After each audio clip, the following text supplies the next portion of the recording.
বলা হয় না, পাঙ্গা নেওয়ার হলে অবশ্যই নাও, কিন্তু এমন কোনো ব্যক্তির সাথে নিও না যে বহু যুগ ধরে তোমাদের খিদে মেটাচ্ছে এবং ভবিষ্যতেও পেট ভরাবে। কিন্তু এই বিষয়টা ভারতের প্রতিবেশী বাংলাদেশকে কে বোঝাবে? কারণ এখন খবর বেরিয়ে আসা শুরু হয়ে গেছে যে বাংলাদেশ ভারতের সাথে পাঙ্গা নিয়ে নিজের পেটেই লাথি মেরেছে। আসলে বর্তমান সময়ে ভারত থেকে বাংলাদেশকে পাঠানো আলু পেঁয়াজের মতো অনেক ফুড প্রোডাক্টের ওপর স্যাংশন জারি করে দেওয়া হয়েছে। কিছুদিন আগে বাংলাদেশ সিদ্ধান্ত নিয়েছিল যে এখন তারা ভারতের পরিবর্তে পাকিস্তানের থেকে আলু পেঁয়াজের মতো খাদ্য সামগ্রী ইম্পোর্ট করবে। কিন্তু পরিণাম কি দাঁড়ায়? ওদের দ্বারা নেওয়া এই সিদ্ধান্ত 48 ঘন্টাও পেরোতে পারে না, কিন্তু তার মধ্যেই খবর আসা শুরু হয়ে গেছে, যেখানে বলা হচ্ছে বাংলাদেশে খাবারের ভীষণ কমতি লক্ষ্য করা গেছে। মানুষজন দুধ পর্যন্ত পাচ্ছে না, এমনকি মূল্য বৃদ্ধি আকাশের ওই উচ্চতাকে ছুঁয়ে ফেলেছে যা সাধারণ মানুষের হাতের নাগালের বাইরে। রিপোর্টে স্বয়ং এই বিষয়টা দাবি করা হচ্ছে যে ভারতের সঙ্গে শত্রুতা করে এবং পাকিস্তানের নিকটে যাওয়ার পরিণামই বাংলাদেশের ইকোনমিকে বরবাদ করছে। কিন্তু তা সত্ত্বেও সদ্যই তাদের দ্বারা নেওয়া এই সিদ্ধান্ত চমকে দেওয়ার মতো। তো সম্পূর্ণ ডেভেলপমেন্ট আসলে কি তা জানতে ভিডিওর শেষ অবধি অবশ্যই থাকবেন। কিন্তু ভারতের সাথে শত্রুতা করার 48 ঘন্টার মধ্যেই পরিণাম সামনে চলে এসছে। সেই জন্য এগিয়ে যাওয়ার পূর্বে ভিডিওটা একটা লাইক করে চ্যানেলটা সাবস্ক্রাইব অবশ্যই করে নিন। সবার প্রথমে আপনারা এই খবরটা দেখুন, যাতে বলা হচ্ছে বাংলাদেশ পাকিস্তানের মতো ব্যাংকক্রাফট হয়ে ঋণে চিরতরে ডুবে যাবে। এবং এর প্রধান কারণ হলো এখনো পর্যন্ত ইউরোপিয়ান, আমেরিকান এবং আফ্রিকান দেশের যে বড় বড় কাপড়ের ব্র্যান্ড রয়েছে তারা তাদের অর্ডার বাংলাদেশকে দিত এবং বাংলাদেশে কাপড় তৈরি করা ফ্যাক্টরিগুলো ভালো কোয়ালিটির কাপড় বানিয়ে বিশ্ব জুড়ে থাকা বিভিন্ন ব্র্যান্ডকে সাপ্লাই করছিল, যার জন্য বাংলাদেশের মোটা মুনাফা হচ্ছিল এবং তাদের ইকোনমি এর ওপর ভর দিয়েই টিকেছিল। কিন্তু এই বিষয়টা আপনারা সবাই জানবেন, সদ্যই কিছু মাস ধরে ধীরে ধীরে বিদেশের বড় বড় ব্র্যান্ড ভারতের দিকে শিফট করা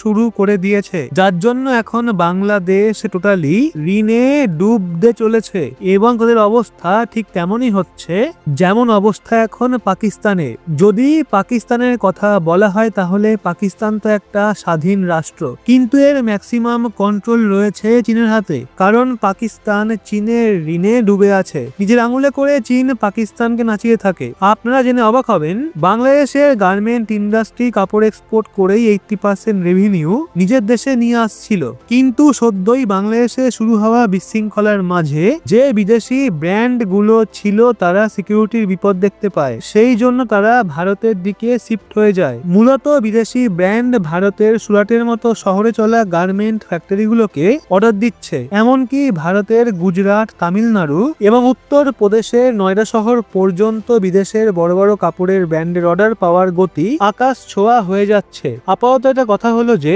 বাংলাদেশ একদিকে ডুবছে এবং অন্যদিকে ভারত কিভাবে ফায়দা তুলছে।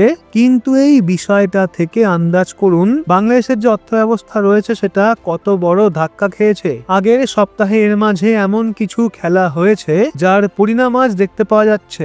আসলে কিছু সপ্তাহ আগে পশ্চিমবঙ্গ থেকে আলু এবং পেঁয়াজ যে বাংলাদেশে পাঠানো হতো তার এক্সপোর্টের ওপর ব্যান লাগিয়ে দেওয়া হয়, যাতে বাংলাদেশকে শিক্ষাও দেওয়া যায় এবং ইন্ডিয়ান মার্কেটের মূল্যকে কন্ট্রোলও করা যায়। এক্সপোর্টে হঠাৎ করে ব্যান লাগানোর পর এটা দেখতে পাওয়া যায় যে মোটামুটি 220টা ট্রাক যেগুলো আলু পেঁয়াজ লোড করে বাংলাদেশের উদ্দেশ্যে রওনা হয়ে বন্দরে পৌঁছেছিল সেগুলো ওখানেই সপ্তাহ জুড়ে আটকে থাকে। আপনাদের জানিয়ে দিয়ে এই ট্রাকে মোটামুটি 6000 মেট্রিক টন আলু এবং পেঁয়াজ মজুত ছিল। এমনকি এই ট্রাকে মজুত আলু এবং পেঁয়াজ পড়ে পড়ে নষ্ট হতে থাকে, কিন্তু বাংলাদেশের একটা টুকরো এক্সপোর্ট করা হয় না। এবং সদ্যই বাংলাদেশে খাবারের যে সমস্যা দেখা গেছে তার আসল খেলা এখান থেকেই শুরু হয়, কারণ এখানে পশ্চিমবঙ্গের সরকার সিদ্ধান্ত নিয়ে ফেলে যতই আলু এবং পেঁয়াজে ভরা ট্রাকের মাল পড়ে পড়ে নষ্ট হোক, কিন্তু সেগুলো আমরা বাংলাদেশে একদমই পাঠাবো না। এরপর ধীরে ধীরে বাংলাদেশে কমতি লক্ষ্য করা যায়, যার জন্য এর মূল্য বাড়ার সঙ্গে সঙ্গে ঘরোয়া মার্কেটেও এর চাহিদা বাড়তে থাকে। মানে এখনো পর্যন্ত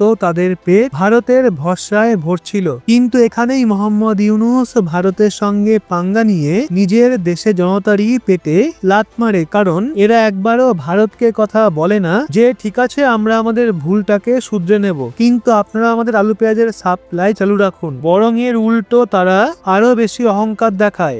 আপনারা এবার এই খবরটা দেখুন, যেটা 2 থেকে 3 দিন আগেরই, যেখানে আপনারা দেখতে পারেন যে এরা ভারতের থেকে দূরত্ব বাড়ায় এবং সিদ্ধান্ত নেয় যে এখন তারা পাকিস্তানের থেকে আলু পেঁয়াজ কিনবে। ভারতের কথা ছাড়ুন, তাদের এই সিদ্ধান্ত শুনেই দুনিয়া হাসছে যে কাঙালের মতো সিচুয়েশনে এরা ভারতের মতো সহযোগী দেশের সঙ্গে সম্পর্ক ভেঙে দেয় এবং যখন তারা কোথাও আস্তানা না পায় তখন তারা বিশ্বের সবচেয়ে বড় কাঙাল দেশ পাকিস্তানের কাছে পৌঁছে যায়। এমনকি রিসেন্টলি খবরের মধ্যে যখন আমরা খুঁজি তখন এটা জানতে পারা যায় যে পাকিস্তানের বাজারে স্বয়ং আলু পেঁয়াজের মূল্য নিয়ন্ত্রণে আসছে না। ঘরোয়া চাহিদাকে পূরণ করার জন্য পাকিস্তান সদ্যই আফগানিস্তানের মতো দেশের থেকে আলু এবং পেঁয়াজ ইম্পোর্ট করেছে, যা থেকে এটা পরিষ্কার যে তাদের কাছে আপাতত এক্সপোর্ট করার ক্ষমতা নেই এবং তারা নিজেরাই সাপ্লাইয়ের অনুসন্ধানে রয়েছে। মানে বাংলাদেশের দ্বারা পাকিস্তানের থেকে আলু পেঁয়াজ কেনার সিদ্ধান্ত নিয়ে বিশ্ব হাসবে না তো কি করবে? এবং কামাল করা বিষয় দেখুন, দুনিয়া যেমনটা ভেবেছিল তেমন পরিণামও আসে, কারণ দুদিন আগে তারা সিদ্ধান্ত নেয় যে এরা পাকিস্তানের থেকে আলু এবং পেঁয়াজ কিনবে, যার 48 ঘন্টা পরে এই খবর বেরিয়ে আসা শুরু হয়ে যায় যে বাংলাদেশে খাদ্যের সংকট মারাত্মক ভাবে দেখা যাচ্ছে, তাদের কাছে দুধ পর্যন্ত নেই এবং বাংলাদেশের মার্কেটে যে ফুড প্রোডাক্ট পাওয়া যাচ্ছে তার মূল্য আকাশ ছোঁয়া হয়ে যাচ্ছে। কিন্তু যখন প্রশ্ন ওঠে বাংলাদেশের সিচুয়েশন এত দ্রুতগতিতে কেন বিগড়াচ্ছে, তো রিপোর্টেও এই বিষয়টাই সামনে বেরিয়ে আসে। ভারতের সঙ্গে দূরত্ব বাড়ানো এবং পাকিস্তানের কাছে ঘেঁষায় তাদের ওখানে খাদ্য সামগ্রীর কমতির মূল কারণ হয়ে দাঁড়িয়েছে এবং এতে বিশেষ করে গম, চাল এবং চিনির সঙ্গে সঙ্গে পেঁয়াজ এবং আলু, যেগুলো ছাড়া কোনো তরকারি রান্নাই সম্ভব নয়, মূলত সেগুলোরই কমতি দেখা যাচ্ছে। অবশ্য এখনো পর্যন্ত তো আলু এবং পেঁয়াজের এক্সপোর্টেই কমতি আনা হয়েছে, কিন্তু ভারত এখন গম, চাল এবং চিনির মতো অন্যান্য খাদ্য সামগ্রী যেগুলো বাংলাদেশে এক্সপোর্ট হয় সেগুলোতেও ভারত কাট করার চিন্তা ভাবনা করছে এবং যদি ওই বস্তুগুলোর এক্সপোর্টেও কাট করা হয় তাহলে বাংলাদেশের পরিস্থিতি কিভাবে বিগড়াবে তার আন্দাজ আপনি এর থেকেই করতে পারেন যে প্রতি বছর ভারতের দ্বারা প্রায় $1 বিলিয়ন বেশি তো কেবল গমই বাংলাদেশে পাঠানো হয় এবং যদি চালের কথা বলা হয় তো বিলিয়ন বিলিয়ন ডলারের চাল প্রতি বছর বাংলাদেশ ভারতের থেকে কেনে এবং এইভাবে ফল, তেল, সবজি এবং মশলাপাতির মতো নিত্য প্রয়োজনীয় সামগ্রী যেগুলো খাবার বানাতে ব্যবহৃত হয় সেগুলো সামিল রয়েছে, ওগুলো আমরা বিপুল পরিমাণে বাংলাদেশকে এক্সপোর্ট করে থাকি এবং এখন থেকেই বাংলাদেশের এই অবস্থা, তো এক্সপোর্ট বন্ধ করার পর তাদের কি অবস্থা হবে সেটা কি একবার ভেবে দেখেছেন? বাকি বাংলাদেশকে নিয়ে ভারতের ঠিক কি সিদ্ধান্ত নেওয়া উচিত বলে আপনার মনে হয় সেটা কমেন্টের মাধ্যমে অবশ্যই জানান। আপনারা এই বিষয়ে ঠিক কি ভাবছেন একজন দেশবাসী হিসাবে জানান অবশ্যই কমেন্টে এবং ভিডিওটা ভালো লাগলে লাইক করে শেয়ার করুন আপনার বন্ধু বান্ধবদেরকে, সেই সাথে চ্যানেলটা সাবস্ক্রাইব করে চোখ রাখুন রহস্য বাংলার পর্দায়।